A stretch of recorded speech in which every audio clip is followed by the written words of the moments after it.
Palavra no meu coração, que está aqui no Evangelho de Mateus, capítulo de número 5.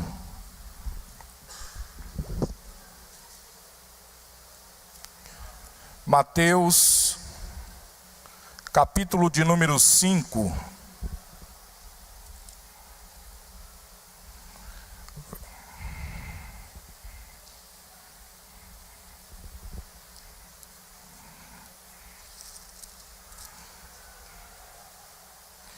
Verso 1 a seguir, nós vamos falar nesta noite sobre o Sermão do Monte.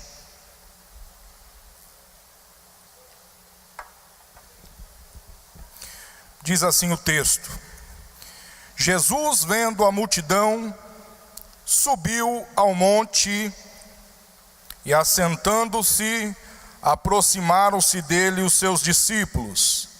E abrindo a boca os ensinava, dizendo: Bem-aventurados os pobres de espírito, porque deles é o reino dos céus. Bem-aventurados que choram, porque eles serão consolados. Bem-aventurados os mansos, porque eles herdarão a terra. Bem-aventurados que têm fome e sede de justiça, porque eles serão fartos. Bem-aventurados misericordiosos, porque eles alcançarão misericórdia. Bem-aventurados limpos de coração, porque eles verão a Deus.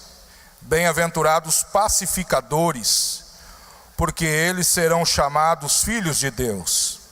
Bem-aventurados que sofrem perseguição por causa da justiça, porque deles é o reino dos céus. Bem-aventurados sois vós quando injuriarem e perseguirem, e mentindo, disserem todo o mal contra vós, por minha causa. Exultai e alegrai-vos, porque é grande o vosso galardão nos céus, porque assim perseguiram os profetas que foram antes de vós. Louvado seja Deus por esse texto, irmãos. Aqui, a narrativa desse texto, ela é bem clara. Jesus, ele após compor os seus discípulos, ele sobe ao monte, e também sobe com ele os seus discípulos. E Jesus assenta no monte, e assenta junto e ao lado de Jesus também os seus discípulos. E Jesus ali, ele começa a ensinar o caráter do reino de Deus a seus discípulos. Jesus começa a ensinar a seus discípulos agora, após a sua composição dos seus obreiros, o caráter do reino de Deus. E aqui Jesus começa a dizer para eles que eles fossem exemplos por onde eles andassem. Jesus começa a dizer para eles também que eles fossem, que a melhor forma deles ensinar não era de forma teórica, mas sim de forma prática. E aqui Jesus vai falar esse sermão para os seus discípulos, e a primeira coisa que Jesus fala e ensina aos seus discípulos é que eles fossem humildes. Pode uma pessoa não ter muita posse, muita riqueza, e mesmo assim ser uma pessoa soberba, ser uma pessoa arrogante. E pode também uma pessoa ser muito rica, ter muitas posses, e ao mesmo tempo ser uma pessoa humilde. E muitas das vezes nós olhamos a aparência e já fazemos um pré-julgamento. Olhamos a uma pessoa e dissemos: essa pessoa é humilde. Ou dissemos: essa pessoa aí não é humilde. mas só pela aparência. Mas a humildade não está naquilo que nós temos, nas posses. A humildade está no interior, naquilo que nós somos, naquilo que é, não aquilo que nós temos.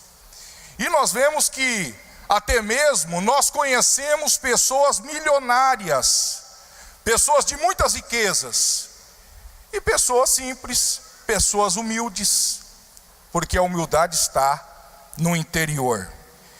E aqui, na palavra de Deus, há exemplos claros disso, de pessoas como foi Nabucodonosor, um homem que se torna poderoso, um homem temido, um homem que controlava todas as nações, que tinha o domínio, e ele era um homem que queria ser adorado como Deus.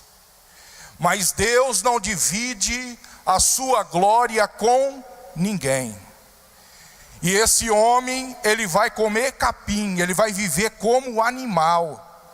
Porque a palavra de Deus vai dizer em Tiago, capítulo 4, verso 6, que Deus resiste ao soberbo, mas dá graça ao humilde.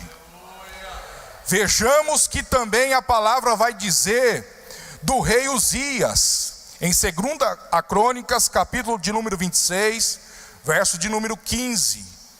Esse rei era um homem também conhecido por um grande exército a qual possuía, um exército de mais de 307 mil homens, um homem que também controlava as nações, dominava os quatro cantos das nações, um homem que foi construtor de arco-flechas, de armas de guerra. E por isso a palavra vai dizer que este homem foi fortemente ajudado por Deus até que se tornou forte. Quando ele se torna forte, esse homem já achou que ele podia fazer tudo. Esse rei, ele desce ao templo e pega o incensário para também queimar incenso no altar. E quando ele desce lá, havia lá o sacerdote Amazias com mais 80 sacerdotes. E olha para ele e diz: olha, rei, Deus chamou você como rei para reinar. Deixa que isso a gente faz. Mas ele mesmo assim queimou incenso no altar. E ele sai de dentro do templo leproso. Porque a palavra vai dizer que a soberba procede à ruína, mas a humildade procede à honra. Talvez você está sendo humilhado no trabalho, talvez alguém está te humilhando na tua casa, talvez aonde você está passando, alguém está te humilhando, mas saiba de uma coisa: Deus, ele abate o soberbo, mas ele dá graça ao humilde. Deus está preparando para lhe honrar, porque a humildade procede à honra. Deus está preparando para lhe honrar. E aqui, a palavra de Deus vai dizer também: bem-aventurados que choram, porque serão consolados.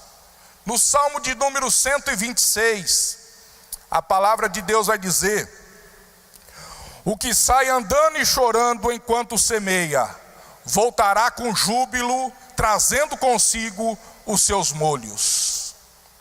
Extravase na presença de Deus. Se for preciso chorar, chore em lágrimas, porque Deus interpreta também as lágrimas. A palavra de Deus vai dizer que o choro pode durar uma noite, mas a alegria vem pela manhã. A palavra também vai dizer que Deus naquele grande dia enxugará dos nossos olhos toda lágrima. Deus está colhendo lágrimas aqui nesta noite, pessoas que estão chorando na presença de Deus. E o choro, ele é a expressão máxima do nosso sentimento. Nós podemos chorar de alegria, nós também podemos chorar de tristeza, mas a palavra de Deus vai dizer de um homem chamado Pedro, que a partir do momento que ele chora, que ele coloca esse sentimento para fora, a sua vida foi mudada. Pedro, a palavra de Deus vai dizer que vieram para prender Jesus, e ele saca a espada e dá na cabeça daquele sumo sacerdote chamado Malco, mas ele erra a pontaria na cabeça daquele soldado e acerta a orelha. E Jesus vai lá, pega a orelha daquele soldado, faz ali uma cirurgia, coloca no lugar e vai dizer: calma aí, Pedro, não pensas tu que eu oraria ao Pai e Ele me enviaria aqui legiões de anjos aqui, mas convém que isso aconteça, Pedro, calma aí. Mas Jesus havia dito para ele que antes que o galo cante 3 vezes tu me negarás.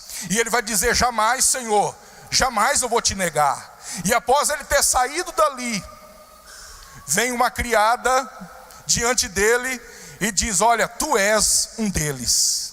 Ele vai dizer: eu não sou eu, não conheço, não sei quem é.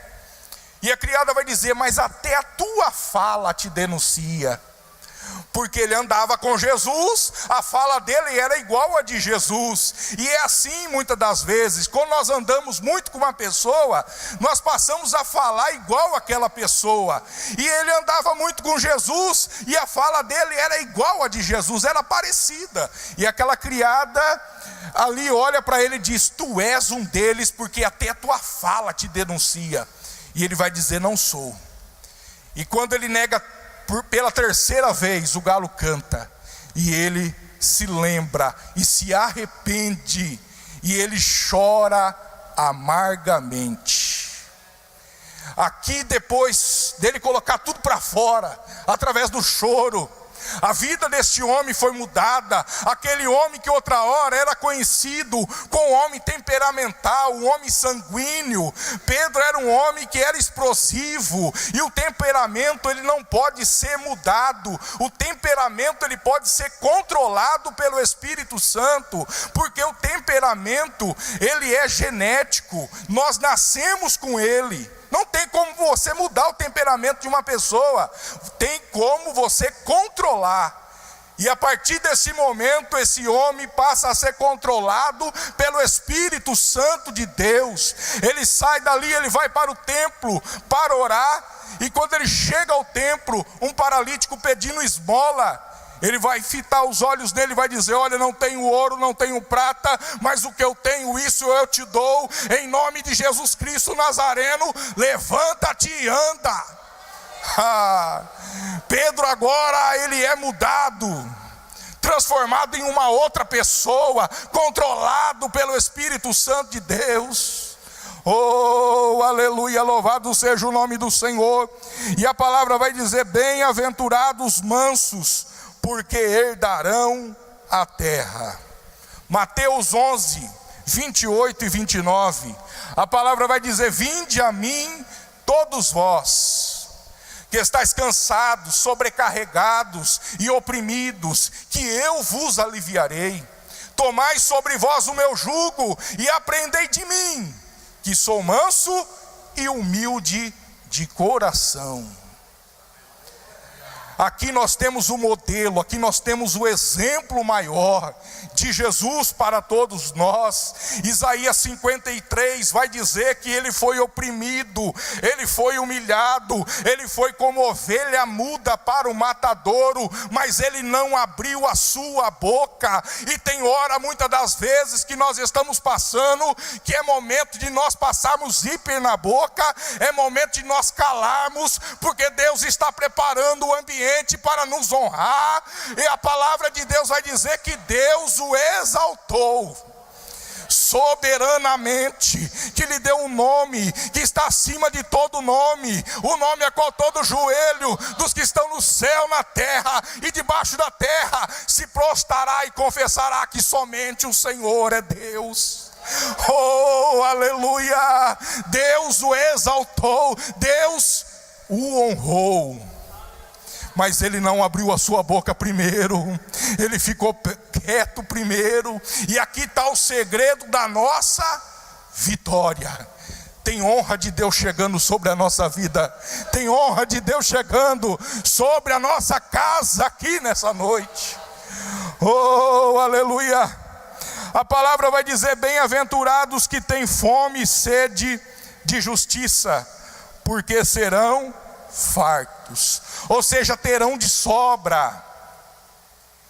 A palavra vai dizer em Mateus 6:33: buscai em primeiro lugar o reino de Deus e a sua justiça, e as demais coisas vos serão acrescentadas. Quando nós falamos de justiça, logo vem à nossa mente tribunal, juiz, sentença, condenação. Mas não é essa justiça aqui que Deus está falando, não é a justiça humana, não é a justiça do homem. Deus está falando da justiça dele, e a justiça dele está relacionada à libertação, à justificação, à salvação. Deus está dizendo: olha, buscar em primeiro lugar o reino dele e a sua justiça, a justiça dele, não a justiça humana. E aqui em Romanos capítulo 3, verso 21 ao 26, vai dizer que todos pecaram e destituídos foram da glória de Deus. A partir do momento que nós entregamos a nossa vida a Cristo, não importa quem você foi, não importa quem você era, não importa o que você fez, a partir do momento que você entrega a sua vida a Cristo, Deus te declara justo. Você é justificado pelo sangue de Cristo, e os teus pecados é jogado no mar do esquecimento, e dele não se lembra mais. Jesus passa uma borracha, dele não se lembra mais. E aqui está relacionado à justificação. A fatura era muito alta, era impagável, mas Jesus foi lá, cancelou a cédula que era contra nós, pagou a conta e cravou o comprovante de pagamento na cruz do Calvário e declarou-nos justificados em Cristo Jesus. Oh, aleluia! A palavra vai dizer: bem-aventurados misericordiosos, porque alcançarão misericórdia. Vivemos em um tempo difícil. Parece que a misericórdia parece ter sumido da face da terra. As pessoas pensam que se forem misericordiosos, as pessoas irão se aproveitar dele, e por isso não usam mais de misericórdia, de compaixão com ninguém. Mas a palavra vai dizer que as misericórdias do Senhor são a causa de nós não sermos consumidos. Deus, ele é longânimo, Deus, ele é misericordioso para conosco. A misericórdia dele é grande sobre as nossas vidas. E aqui a misericórdia é tanto um dever de cada um de nós, como também uma recompensa. Aquele que usa de misericórdia também um dia receberá misericórdia. Aquele que não tem misericórdia de ninguém, também um dia ninguém terá misericórdia dele, porque é uma promessa vinculada já a uma recompensa. Se você for misericordioso, você terá misericórdia. É o que a palavra vai dizer para nós. E exemplo disso é a passagem do bom samaritano, pastor Edson.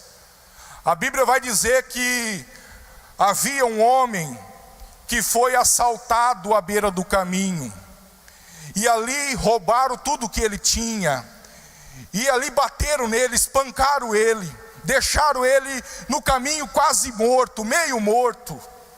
E a Bíblia vai dizer que passa um levita, passa de largo. Passa o sacerdote, também passa de largo. Mas passa o samaritano, se compadece daquele homem, coloca ele na sua cavalgadura, leva ele a uma enfermagem, e lá cura suas feridas, e vai dizer: olha, tudo que gastarem aí, põe na minha conta, porque quando eu voltar, eu pagarei. Misericórdia. Você foi chamado para estender a mão, você foi chamado para levantar o caído, você foi chamado para dizer para aquele que está fraco: eu sou forte, eu estou aqui para lhe ajudar. Você é um representante de Deus, você é um representante do céu aqui, aleluia. Em você está a marca de Cristo, está o caráter do reino de Deus, oh, aleluia. A Bíblia vai dizer: bem-aventurado os limpos de coração, porque verão a Deus. Provérbios capítulo 4, verso 23. A palavra de Deus vai dizer: sobre tudo que se deve guardar, guarda o teu coração, porque dele procede a fonte da vida, as saídas da vida. Tudo sai do coração, né? Também as coisas ruins também saem do coração. Homicídio, prostituição, adultério, furtos, enfim, tudo sai do coração. Em Jeremias capítulo 17, verso de número 9, vai dizer: enganoso é o coração mais do que todas as coisas, quem o conhecerá? O coração do homem, ele é enganoso. E a palavra vai dizer que a boca fala aquilo que o coração está cheio. Se você fala de Deus, porque teu coração está cheio de Deus. Se você só fala mal, é porque só há maldade no seu coração. Porque ninguém dá aquilo que não tem. Você só vai dar aquilo que você tem. Se você tem amor, você vai dar amor, né? Se você tem compaixão, você vai dar compaixão. E é isso que a palavra vai dizer, para nós enchermos de Deus a cada dia o nosso coração, e precisamos guardar ele, para que nenhuma raiz de amargura brote nele. Aleluia, precisamos guardar.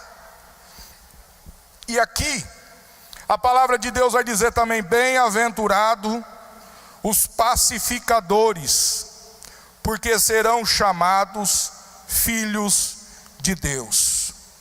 Pacífico, aquele que busca a paz, aquele que busca a harmonia, aquele que chega no ambiente de conflito, mas quando ele chega, aquele ambiente é mudado, transformado, porque nele há paz, nele habita a paz. E quando ele chega, calma aí, Jesus, a palavra vai dizer que ele é Deus forte, conselheiro, Pai da eternidade e príncipe da paz. Nele há paz. Por onde Jesus passava, ele dizia: paz seja convosco. A nossa saudação é: a paz do Senhor. A paz do Senhor. Essa paz tem que também estar na nossa vida. Eu já vi crente dizer: olha, eu sou crente, mas no meu braço não é. Olha, eu sou crente, mas eu peço 5 minutos para Deus se a coisa apertar. Não, não, senhor. Com Deus não é assim, não. Nós somos pacificadores. Fomos chamados para apaziguar, fomos chamados para colocar um pano, jogar água e não jogar fogo, né? Porque em nós há o caráter de Cristo vinculado às nossas vidas aqui. A palavra de Deus vai dizer também: bem-aventurado os perseguidos por causa da justiça, porque deles é o reino de Deus. Em 1 Pedro, capítulo de número 4, verso de número 12,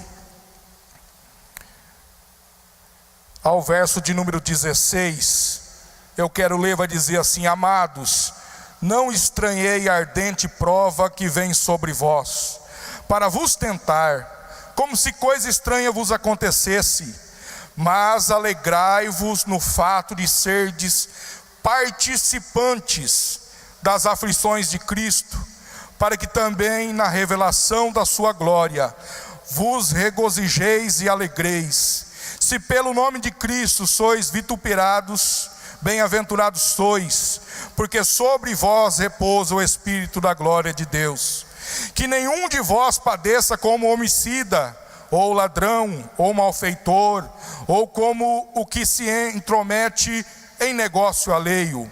Mas se padecer como cristão, não se envergonhe, antes glorifique a Deus nessa parte. Aqui a palavra de Deus vai dizer o quê? Alegrai-vos, quando vos passarem por perseguições, por aflições, e até mesmo por provações. O segredo está aqui, porque se alguém sofrer como malfeitor, como ladrão, não é bom, mas se sofrer pelos mesmos sofrimentos de Cristo Jesus, é uma alegria, é um privilégio, porque o apóstolo Paulo, a palavra vai dizer que ele foi chicoteado em praça pública. Mas quando colocaram ele lá naquela prisão, eles estavam ali adorando, glorificando, bendizendo a Deus. Eles estavam ali não tristes, não, ao contrário, eles estavam ali alegres, e aquela alegria contagiou aquele lugar, e houve ali salvação naquele ambiente, porque a palavra vai dizer: alegrai-vos quando passardes por perseguições, porque é nesses momentos que a nossa fé está sendo provada. Nós estamos nesse momento nos amadurecendo, e é aí que passamos a aprender os valores, os princípios da palavra de Deus. Nós começamos a ver o reino de Deus não sobre uma ótica humana, mas sobre uma ótica espiritual. E nesta noite eu quero crer aqui que o Senhor está formando o nosso caráter, para que possamos assim ser pessoas parecidas com Cristo, termos em nós as mesmas características que Cristo teve também. Aleluia, de pessoas olharem em nós e dizer: aí vai um servo de Deus, aí vai um homem de Deus, porque nele há alguma coisa diferente. Eu posso ver nele ali as características também de Cristo Jesus. Salmos de número 34, para encerrarmos aqui, a palavra de Deus vai dizer: bem-aventurado o homem que nele confia. Confia em Deus, entrega tudo nas mãos do Senhor, aleluia, e possamos aprender a cada dia mais os valores, os princípios do reino de Deus, porque hoje em dia nós estamos vendo um evangelho diferente sendo pregado, um evangelho mais light, um evangelho que não precisa de renúncia, um evangelho que não precisa de santificação, um evangelho que você não precisa de nada, você vem como está e fica como está, que você vai ser salvo. Esse evangelho não está na palavra de Deus, não foi esse evangelho que Jesus pregou, não foi esse evangelho que Jesus deixou para nós, mas o evangelho que Jesus deixou é um evangelho de cruz. Aquele que quiser vir após mim, negue-se a si mesmo, tome a sua cruz e siga-me. Aleluia. A salvação está com base nos princípios e valores do reino de Deus. Você está salvo a partir do momento que você entregou a sua vida a Cristo. Mas a partir desse momento também a salvação, como ela é imediata, a salvação também ela é progressiva. O processo de santificação na nossa vida é um processo contínuo, não é um processo imediato. A cada dia precisamos carregar a nossa cruz. A cada dia precisamos ser pessoas melhores na pessoa bendita do Senhor Jesus. Que Deus nos abençoe. Em nome de Jesus eu deixo essa palavra para a amada igreja, em nome de Jesus.